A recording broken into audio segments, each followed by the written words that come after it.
Parking lot where 32-year-old Brandon Denson was shot and killed Friday night. Now all left to remember him is flowers and candles placed here. This is only one example of the power of the storm as it tore through Cuthbert, Georgia. Trees this size and bigger. We begin today with weather. All eyes are on the tropics as Michael has now strengthened to a Category 1 hurricane. It gets dark. People living on this street tell me that's when the fear begins. Bullets flying through their homes. And this decision to deny clemency for Carlton Gary coming into our newsroom just moments ago. But what we do know is that a man and woman were found dead inside of the rooms at the Efficiency Lodge. And I'm going to step to the side so you can see it is still an active scene. And now to the news of the day. A suspect is in custody in connection to a fatal shooting in Columbus.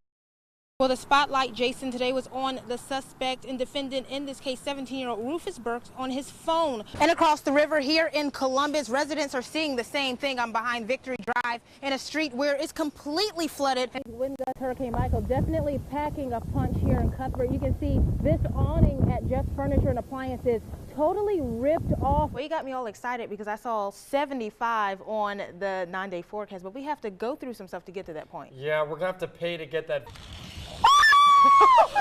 Think of me that bad, y'all! I just can't look down! He's told to put the guns down. He did not comply. He then pointed the gun toward the officers. They fired upon him, striking him several times. He was taken to West Georgia Medical Center where he was later pronounced dead. A dramatic turn of events Wednesday morning in Troup County. The Troup County Sheriff's Office along with LaGrange Police responding to what they thought was a domestic-related shooting. But arriving at the home of Roger Dale Sims on Lower Big Springs Road immediately causing authorities to switch gears. Once our officers got on the scene, they were met by Mr. Sims on the front porch of his residence holding a gun in each hand.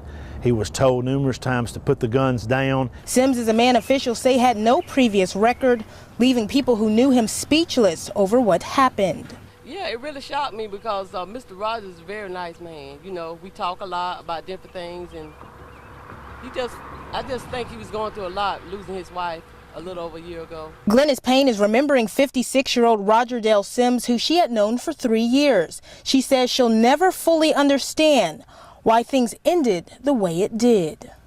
He just snapped. I think he just snapped. Yeah. And, you know, didn't know what to do. We can't flush our toilet, can't wash dishes. You can't do anything because we have no water. And we pay our rent. We have our receipts. Flora Powell is just one of the many residents at Fort Benning Estates located in southeast Columbus who's gone without water for more than 24 hours. I'm sitting here last night. I'm sitting here in my house dehydrated, no water. Kid need to take a shower. Parent need to take a shower and everything like that. Yeah, that's hard. Like going in the state bathroom, that's disgusting. It's real nasty. The neighbors say the situation made worse because lack of information to why water service was interrupted in a neighborhood where water is included in the rent. All local management says they're being told as it's being fixed. They say they're working on it. But according to site owners, park management out of Tampa, Florida, the situation is much more complicated. The owner of Fort Benning Estates, Caleb Wash, says a mix between pressure issues and a substantial leak in neighborhood piping is causing their monthly bill to skyrocket, reportedly reaching over $40,000 a month. Wash says while they're working to resolve the bill issues with Columbus Waterworks, the water was still turned off. The neighbors suffering through this miscommunication say no one should have to live this way. It's ridiculous. If we pay our rent, y'all should pay your bill. Sitting in his hospital bed, 18-year-old Antonio A.J. Foster is all smiles, remembering a day that didn't go as planned, but a day he now says he will never forget. It took away some of my feelings. It made me realize it's more than one way to do anything. A.J. was admitted into Piedmont Columbus Regional Hospital after falling ill due to abnormal blood levels. His dreams of attending senior prom at Kendrick High School seemingly over. That's until hospital staff stepped in. It's like, what's wrong? We're here to help. Anything we can do. And I was like, you can unhook him so we can get to prom. You can do that? I can't do that. And he said, but you know, prom can come to him. And ball just started rolling from there. AJ's mom says to pull off what they call Team Prom took a village, with the help of nurses, hospital staff, family, and friends, decorating a small area of the hospital.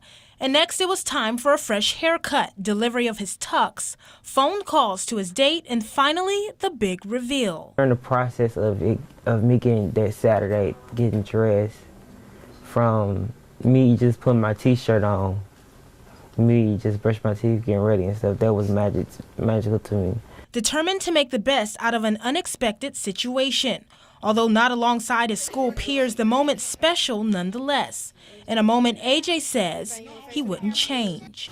I wouldn't trade it for the world. It was real special to me. I had the real deal.